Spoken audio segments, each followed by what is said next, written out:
Nice to meet you. How's life? Good, good. Thanks for having me. Good. I love the album. I'm looking forward to getting into it. Thanks. So let's begin our journey before we get into the album by asking this. 5 years ago, this pandemic changed so many things for all of us, especially musicians. How did you get through that era, and how has it influenced the way that you do things today?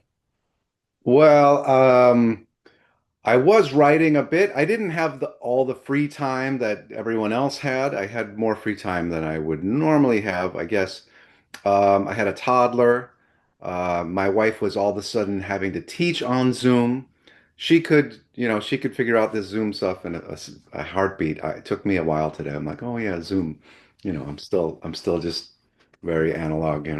Yeah. Um, so we were doing, classes on Zoom for her school and with my daughter, and so I was sort of Mr. Mom, but I did do some writing. One of the, you know, in the dark days of the pandemic, one of the dark sort of ideas I had was this song that ended up being called WTF. That's the most pandemic-y of the pandemic songs. Yeah. Um, and it was just sort of my general like, that's how I feel now about this. Taking something really, and it was just a very tense sort of harmony, like to like an F major chord over a G flat major chord. Like, well, how do I make this work? How do I make this palatable? Let's go down a step. Well, that's even more, like let's just keep messing with this idea. And I was like, well, if I take one note out, oh, it sounds pretty good. Yeah. So but yeah, some of the tunes were written during the pandemic. Yeah.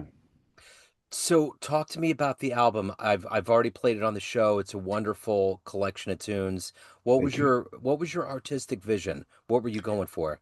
Well, it wasn't really a vision from the get-go of Mark Miller album for the Birdland Big Band. It was just like to our leader, David DeJesus, like, well, hey, David, man, what do you think about this? What do you think about this chart? Here's something I'm working on. Should I bring this in? Or here's this. What do you think? Like, oh yeah, great. Okay. So we just kept doing that. And there's a lot of great talent in the band, and many of them are writers. And it just so happened that the others weren't really writing at this time, and I was really in it. Like I was just like, oh, I really here's another one. And which is why there are a lot of arrangements. I wasn't really at the beginning thinking of an album yet, and then we had about seven. I mean, I have more older ones, and some are on our first record, our live record in 2018. Um, but David says, "Hey, so you have seven really good, viable charts here. Why don't you do three more, and we'll do a Mark Miller album?" And I was like, "Oh, okay, cool." So then I was like, "Well, let's do some originals. Let's do more originals." So talk to me a little bit. What are you hoping the listener gets from this album? What's your hope for that? Um, I just hope they enjoy it. I mean, I mean, I went through school and I love, some academic jazz, but really I like just music that speaks to people. I'm like, um, I don't think people need to know anything or understand anything. If they like it, if they can use it, if it uplifts them, I'm always just trying to sort of reach people and uplift them on an emotional level. It's not about the left brain, you know. But I put that in there because that makes me happy, you Yeah. know. Yeah. Take me back to your beginnings. Where were you born and raised? I'm from Kenosha, Wisconsin, Okay. and Racine, Wisconsin, southeast Wisconsin, between Chicago and Milwaukee. They had those towns and that area have a very strong band program. Um, so I credit my teachers um, for instilling a love of the music. And I always loved writing. I love playing. I make my money as a professional trombonist. I do all kinds of things. But writing is like the other half of my musical life. So I wrote it. I found a notebook of me writing a song like months after starting trombone, and learning how to read music. So um, yeah, I went to a school called Carthage College in Kenosha, where my dad taught geography. I basically grew up on campus, um, and then transferred to the University of Minnesota and continued there. And then just I lived in Minnesota for 8 years, which I loved a lot. So it's really just a beautiful place, Yeah. very chill and a certain type of paradise. And I have a lot of good friends there. And I was 28-ish, 29, just kind of looking around, like I was like, wow, there's the guys that play with Prince, and everyone else that's a musician has a day job of whether it's teaching or a non-musical job. And I was like, well, I think it's time to move to New York. So who were your trombone heroes? Um, my big jazz hero is JJ, Yeah. JJ Johnson. It all clicked for me with JJ. Um, and there was a time back when you would buy records. I could spend every bit of money I could on records, and especially JJ. I mean, just dozens of JJ records trying to find new stuff. But before that, I think Jimmy Pankow of Chicago was, before I even realized like this is a horn band, I was just like, this is music I like. But really, it's a horn band, with the horns led and written by the trombonist. So I love rock and roll. Um, and then later, I found Barry Rogers, who played with Eddie Palmieri. And Barry was wild. He just has a wild sound and just plays. I mean, it's inside, it's outside, and it's just that really grabbed me. Ray Anderson, I love a lot.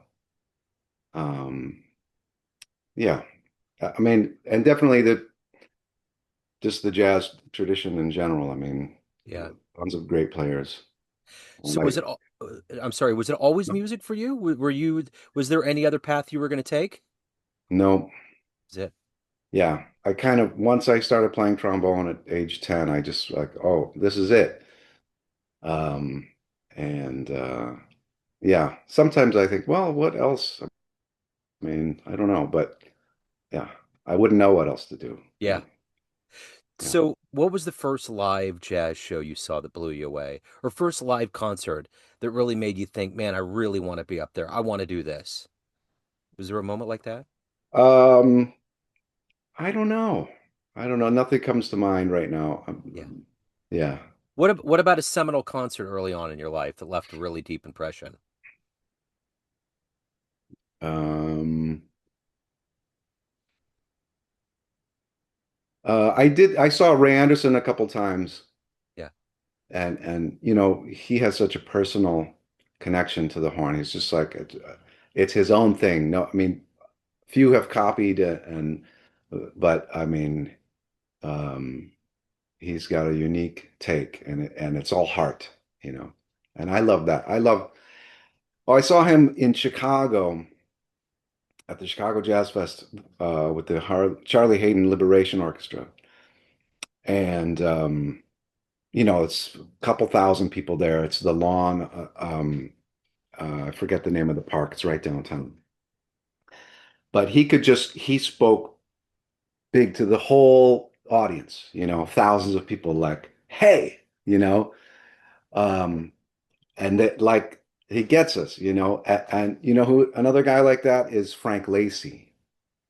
I saw play with Roy Hargrove Creasel, seen him a few times. Um, and it's just like that. Like the bigger the audience, the better they get. And they can speak to the masses. And I love that. I love trying to get to the back of the room. Yeah. So, what's the difference between the dream that you had of being a musician, this idea of what your life is going to be like, and then being a musician after all of these years? What's the difference between the dream and the reality of this career that you have? I guess the dream is all glory, and the reality is there's a little bit of glory. There's just enough glory to keep you going, right? Yeah, Um, and it makes it all worth it, but it's a lot, it's a grind. It's yeah, definitely a grind, and it's definitely work. And the more you put into it, the more you get out of it. And but it's easy to lose sight of that too. yeah. What gets you up every day? What motivates you to write, to play, to be a part of this musical world that you have? What is that motivation? Um, it's usually a current project, whatever it is. Now it's the Birdland Big Band. Um, eh, I love like knowing the cats in the band and like, oh, this person doesn't have a feature. They should really have a feature. What would they sound good on? That kind of thing. So, um, yeah, and it's very personal for me. It's like, they talk about, not that I'm not comparing myself to Duke Ellington, but they do talk about Duke Ellington wrote for the people in the band, and I feel like I like to do that. Like that speaks to me, you know. So I'm like I feel like I'm a director. I like to typecast or like like this person is like that kind of. They're gonna nail this vibe. This solo, let's put in a different vibe. Let's give it to that person. They're gonna nail that. So, coming from Kansas City, obviously Bird's a huge part of our lexicon, our history. And to think about all of these spin-offs of things that have happened because of him, Birdland is central to Mm. kind of the afterglow of his life and the influence that he's wielded on musicians and everybody. What is it like to be a part of the Birdland Big Band? What does that feel like? Amazing. It's my happy place. It's our cheers. It's a community for us, especially the guys in the band, of course, but the staff, the regular customers, and it's very special. If I'm having a bad day, by the time I'm done with the gig, I'm having a great day. Yeah. Um, and any musician in whatever genre, but jazz is special. Just to see a really flourishing venue is really warms the cockles. You know what I'm saying? Like it's just like it's great to see Birdland be so successful, um, and it's always packed. I mean, our Friday sets are usually sold out a week or two in advance. It's a dream. That's a dream gig. I don't take it lightly. Every time I'm there, I go, yep.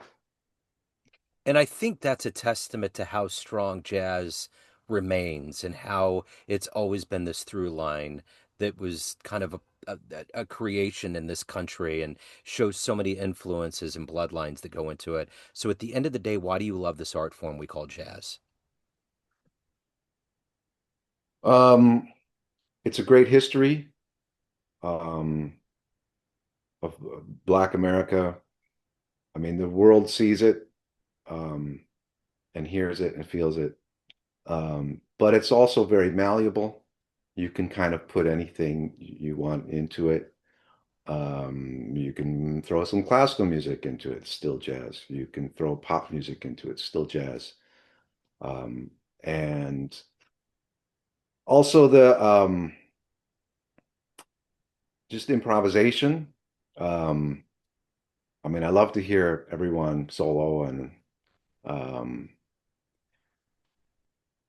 it's just I don't know. It's a bit of everything. It's the melting pot, right? Yeah. Um, so yeah. So being a jazz radio guy and loving this music, the two instruments that I'm always fascinated by that meld in with the rest of the band is the vibraphone and the trombone. Okay. So, as a practitioner of that instrument and being around it for so long, What's one of the most surprising things about the trombone that people may not realize about playing it? Um, it's hard. That's a good answer. Maybe they know it's hard. Um, it's very loud. That's why I chose it.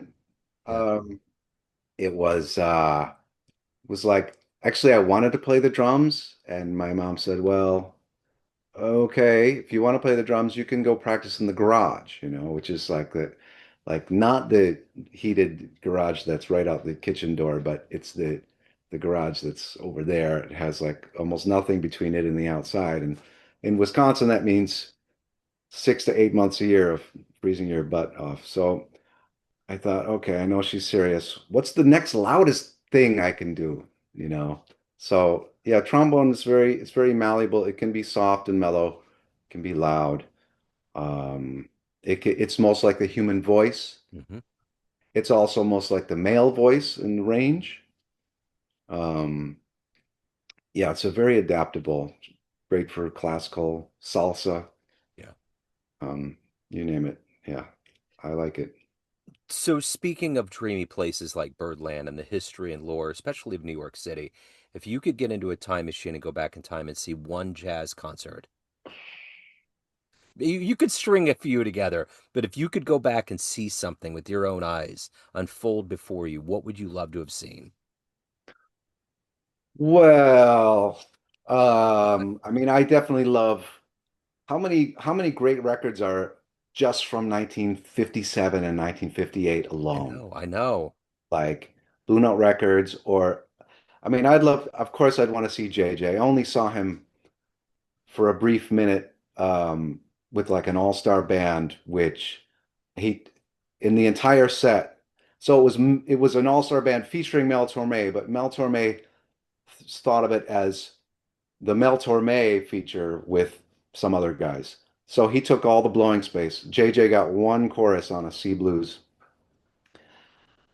So I'd want to go back in time and hear a set of JJ, maybe with Stan Getz, Yeah, also a big favorite from about those years, late 50s. Coltrane, ooh, I don't know. Coltrane and Miles, that quintet, yeah, or the Coltrane Quartet. I mean, Coltrane to me is transcendent. Like it's like a religious experience. yeah. So You know, yeah, it's that era is it. That's the golden era, that 57, 58 range. And I remember interviewing Chuck Israels at one point. I was like, did you have any idea what you were doing? The soup that you were creating. You were in the middle of this vortex that we all adorn in the world of jazz. That's the golden era. Did you realize that? And he was like, no, we were just doing it. You know, yeah, I mean, yeah, it's like anything that's good historically, no one was cognizant of. They just did it. It was just a right, part of life at that point, right, you know? totally. Um, so at the end of the day, everyone has a perception of you. Family, friends, fans, everyone on the bandstand, but you run the show. What's your perception of you? Well, I don't run the show typically. It's actually alto saxophonist David DeJesus who is the band leader. Well, the Uh, proverbial show, your life, I guess I should say, oh, the show of my or life. Yes, hyper macro. yes, I like to think I run my life and not my daughter. There But you go. she would like to think that she runs my life, That's and right. maybe she's right. Um, yeah. Sorry, what was the question, I get Joe? it's more of like everyone has this idea. You have roles you play. You have a role you play in your daughter's life on Yeah. the bandstand, before students, when people get music and listen to you. All of these different facets of your life have people that see you in a certain light, but is the driving force behind what your life is. What is your perception of what you're putting out into the world? Well, I think it's pretty good. I mean, I'm very proud of this record. I hope people like it. I hope people give it a listen. I do know that 166 people come into that club every week.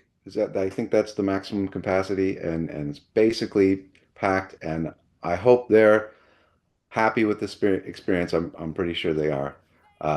And I know I've made people happier through the years. And that's kind of it. I mean, as an artist, if we can make them happy, if we can transform them in some way, lighten the load, um, that's it. That's the game. So if anyone wants to become a part of that charmed 166 to catch you live, pick up a copy of the album, any of the other good business going on in your world, how do they do that? I am found on marktrombone.com. I sell my charts, trying to get that out there. And yeah, just news about me if you want to know. Right on. I will put links in the show notes. Mark, so great to catch up with you again. I love the album. Thank you for taking a minute out. I appreciate it. Thanks, Joe. I appreciate it. You bet. And